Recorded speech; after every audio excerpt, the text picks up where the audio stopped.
ça me achevait plusieurs fois et du coup j'ai beaucoup de sympathie pour ceux qui souffrent et vraiment souffrent de le mal de mer.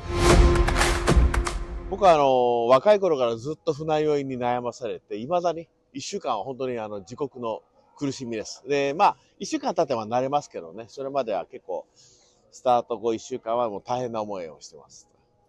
多分ね、船酔いする方が多いと思います。特に日本人は、僕も学生の頃、クラスの中で船酔いしないのは2人で、あと全員酔ってましたね。Globalement, non, j'ai pas le mal de mer, mais c'est vrai que ça m'est arrivé 2 fois dans ma vie. Ça peut arriver, notamment que nos bateaux sont quand même très enfermés. Normalement, non.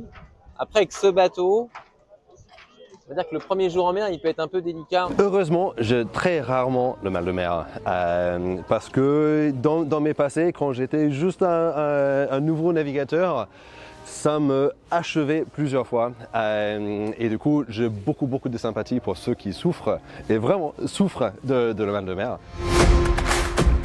On va rester 4 week-ends, 3 semaines de village sans bouger, donc on se désacclimate un peu. Le stress du départ, qui est quand même quelque chose sur un Vendée Globe, on part faire un tour du monde, il y a 400 000 personnes à nous crier dessus, ça je ne l'ai pas vécu moi parce qu'en 2020 il n'y avait personne. C'est difficile de ne pas l'avoir parce qu'on est complètement enfermé dans notre cockpit, on n'a pas d'air, on ne voit pas devant, donc on ne peut pas anticiper les mouvements. Les mauvaises odeurs comme le gasoil ou par le stress ou évidemment par l'agitation. Maintenant je suis plutôt habitué avec le mouvement de bateau et je peux être dans le phare-fond de bateau, à l'envers, debout, assis, allongé, en train de manger pendant que je bricole, avec le bateau qui fait le saut de mouton partout. Et du coup, normalement, je ne suis pas touché. Malheureusement, il n'y a pas grand-chose à faire. Après, bon, c'est pas très grave, hein. Il y a beaucoup de marins qui ont le mal de mer. On a eu beaucoup d'invités à avoir le mal de mer aussi dans notre bateau. Même notre équipe a souvent le mal de mer aussi. Donc voilà, si je sens le coup venir, je peux prendre un petit Mercalm, un petit médicament.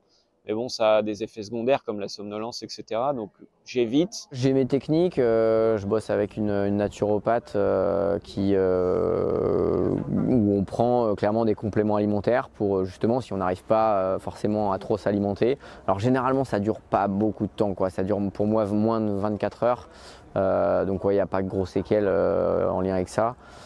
Mais oui, boire beaucoup, énormément, et puis manger des choses qui font que tu arrives à les manger, quoi. De ce que j'ai pu comprendre, il y a je pense, la moitié de la flotte qui sont malades et qui sont très performants, donc ça a l'air de bien se passer.